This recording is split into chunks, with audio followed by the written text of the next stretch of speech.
Good morning, I am Seema from BSc Chemistry Honors Final Year, roll number 62. Today I want to give my presentation on topic Rhodes Law, Ideal and Non-Ideal Solution. हम physical chemistry के roles law के बारे में हम study करेंगे। जो solution और colligative properties में हमारा जो टॉपिक है रोल्स लॉ। तो क्या कहता है हमारा रोल्स लॉ? रोल्स लॉ हमारा ये कहता है कि कोई भी सॉल्यूशन ले लिया हमने वोलेटाइल लिक्विड। वोलेटाइल लिक्विड क्या होता है? मतलब जो इजीली वेपोराइज हो सके हमारा। तो कोई भी सॉल्यूशन वोलेटाइल लिक्विड का ले लिया हमने, तो जो पार्शियल प्रेशर होगा जो सॉल्यूशंस का, वो हमारा किसके डायरेक्टली प्रोपोर्शनल होगा? उसके मोल फ्रैक्शंस के। तो रोल्स लॉ के हम डेफिनेशन देखते हैं। तो for a solution of volatile liquid, for a solution of the volatile liquid, the partial vapor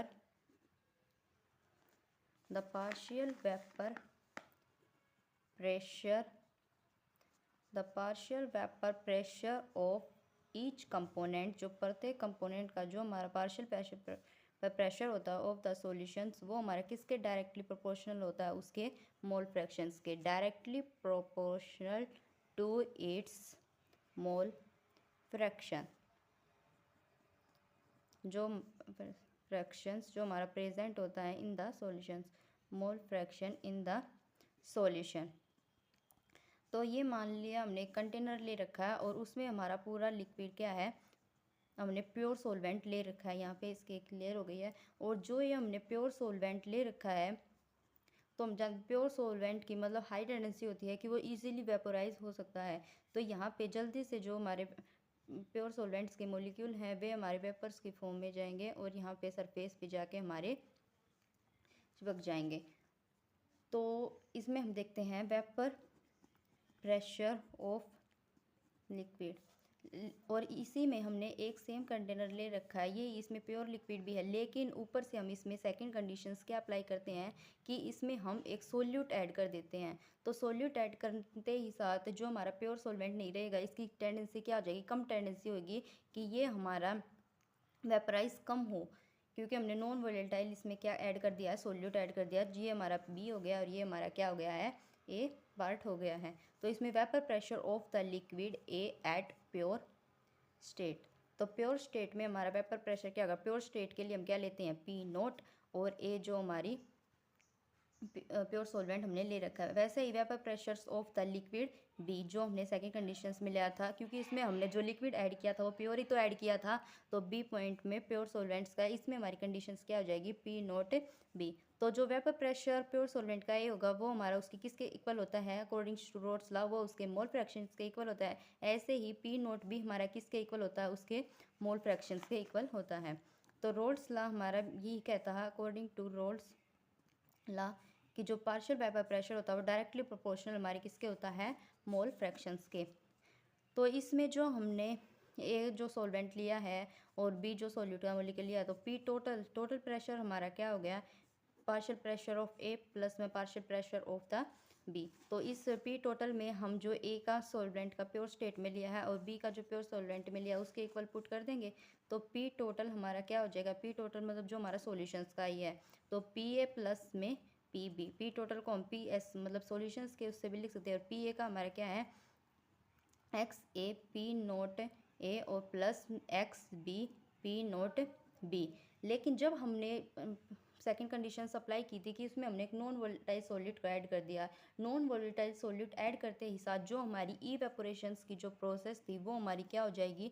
slow हो जाएगी, स्लो प्रोसेस हो जाएगी। तो इसी चीज़ को हम क्या बोलते हैं? Relative lowering in the vapour pressure से, कि जो वेपर प्रेशर्स है उसमें कुछ कमी आ गई है क्योंकि हमने नॉन वोलेटाइल सॉल्यूट को उसमें क्या कर दिया है? ऐड कर दिया है। और जब नॉन वोलेटाइल सॉल्यूट को ऐड कर दिया है तो इसमें हमारा X A P naught A और जो ये हमारा X naught P naught B है ये क्या हो जाएगा? डाइल्यूट, जीरो बहुत ज़्यादा डाइल्यूट हो गया क्योंकि सॉल्यूट ऐड कर दिया है। तो पी एस किसके इक्वल हो गया? X A P naught A के इक्वल हो गया है। तो फिर रोल्स लॉ के according P S is equal to X A P naught A. अब हम पी एस ऐसे ही, और अगर पी नोट को इसके नीचे लाते हैं, पी नोट ए ये हमारा किसके इक्वल हो गया? एक्स ए। अब हम सोल्व करने के लिए माइनस करेंगे 1 को on both the sides.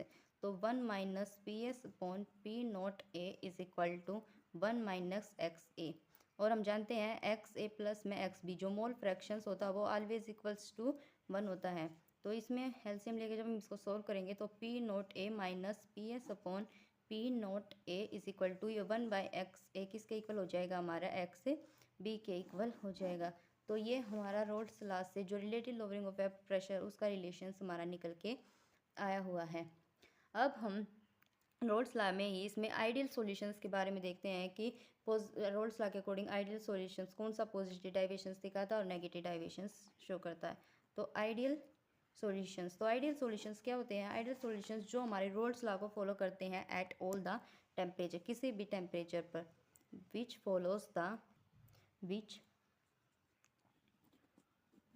Follow the roles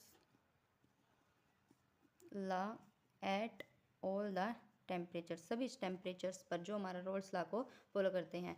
तो रोल्स लॉ के अकॉर्डिंग जो ग्राफ है P S is equal to X A P naught A और plus X B P naught B. तो आइडियल सॉल्यूशंस के लिए हमारा ग्राफ कुछ इस तरीके से आएगा जिसमें हम मोल फ्रैक्शन ऑफ ए का और X B is equal to 0, X से प्योर सॉल्वेंट के लिए और एक्स बी वन जब हमने वो ऐड कर दिया तो इसके लिए जो हमारा ग्राफ आएगा वो ग्राफ कुछ इस प्रकार से हमारा आएगा आइडियल सॉल्यूशंस के लिए।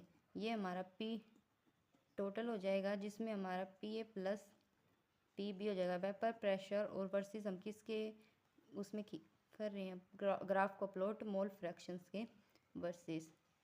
तो जो इसमें पी नोट बी है इसकी थोड़ी जो कर्व है वो हमारी ऊपर आएगी। तो इसमें जो पॉइंट्स याद करने की चीज़ है कि इसमें जो हमारी ए बी की इंट्रैक्शंस होंगी वे क्या होंगी, equals to A A interactions, क्योंकि आइडियल सॉल्यूशंस हैं एंड बी बी इंट्रैक्शंस के इक्वल होगी। डेल्टा आई एच मिक्सिंग मतलब एंथैल्पी भी क्या होगी हमारी 0 के इक्वल होगी, डेल्टा आई बी मिक्सिंग भी क्या होगी हमारी 0 के इक्वल होगी, मतलब कोई भी चेंज नहीं होगा, जी इज इक्वल टू 0। तो इसमें हमारा एग्जाम्पल हो जाएगा N hexane plus N heptane. ये हमारा आइडियल सॉल्यूशंस के लिए था। अब हम नॉन आइडियल सॉल्यूशंस के लिए देखेंगे नॉन आइडियल सॉल्यूशंस। तो नॉन आइडियल सॉल्यूशंस में वो होता है जो हमारा रोल्स लॉ को फॉलो ही नहीं करता, not follow the Raoult's law, जो हमारे रोल्स लॉ को फॉलो ना करे वो हमारा नॉन आइडियल सॉल्यूशंस होता है। इसके लिए जो नॉन आइडियल सॉल्यूशन है इसके लिए हम ग्राफ प्लॉट करते हैं। तो इसके लिए जो हमारा ग्राफ है वो कुछ इस प्रकार से आएगा। नॉन आइडियल सॉल्यूशंस के लिए जो इसमें कर्व है वो ऊपर की, और नॉन आइडियल सॉल्यूशंस में दो पार्ट्स होते हैं हमारे, एक पॉजिटिव डाइवेशंस और एक हमारा होता है नेगेटिव डाइवेशंस। तो जो प्लॉट कर रहे हैं ये ग्राफ हम ये पॉजिटिव डाइवेशंस के लिए कर रहे हैं, मतलब पॉजिटिव डाइवेशंस में जो कर्व आएगी वो हमारी ऊपर की तरफ आएगी। तो इसमें ये same to same P naught B P naught A X A is equal to 1, X B is equal to 0, X A is equal to 0 और X B is equal to 1। ये हमारी पी बी की curve थी और ये हमारी P A जो यहाँ पे जो कर्व जा रही है हमारी प्योर सॉल्वेंट के लिए है।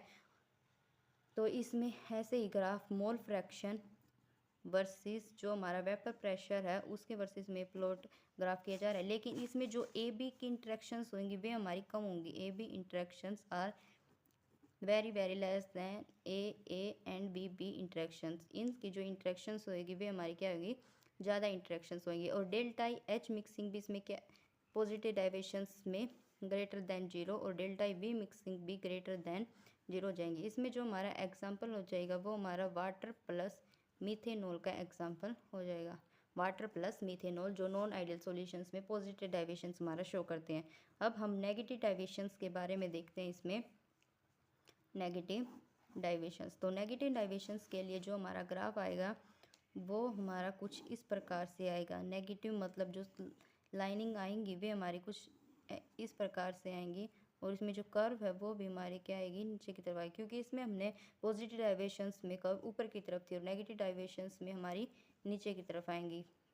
पी नोट बी और पी नोट ए के लिए हो गया X A is equal to 1 और X B is equal to 0, X A is equal to 0, X B is equal to 1। जो प्लॉट ग्राफ करेंगे vapour pressures versus mole fractions के लिए, मोल फ्रैक्शन जो ये हमारा क्या है वेपर प्रेशर ऑफ सॉल्यूशंस। तो इसमें भी जो हमारी ए बी की इंट्रैक्शन है वे बहुत ज़्यादा होंगी नेगेटिव डाइवेशंस में। A B interactions are much much greater than A interactions and B interaction से क्या होंगी, ज़्यादा होंगे। तो इसमें हमारा डेल्टा एच मिक्सिंग होगी वो लेस देन 0 होंगी, मतलब ग्रेटर 0 इसमें क्या होगी, greater than delta H mixing. Delta we mixing भी हमारा लेस देन 0 होगा। और इसमें हमारा एग्जाम्पल क्या होगा, एग्जाम्पल है इसमें हमारा एसीटोन प्लस एनिलीन। तो ये हमारे पॉजिटिव नॉन आइडियल सॉल्यूशंस का हो गया पॉजिटिव डाइवेशंस और नेगेटिव डाइवेशंस। इसमें हमारी ए बी की इंट्रैक्शन ज़्यादा होंगी, उसमें हमारी ए बी की इंट्रैक्शंस कम होंगे as compare to A and B interactions. तो ये था ऑल अबाउट्स रोल्स लॉ और नॉन आइडियल सॉल्यूशंस और आइडियल सॉल्यूशंस के लिए कर्व्स। Thank you.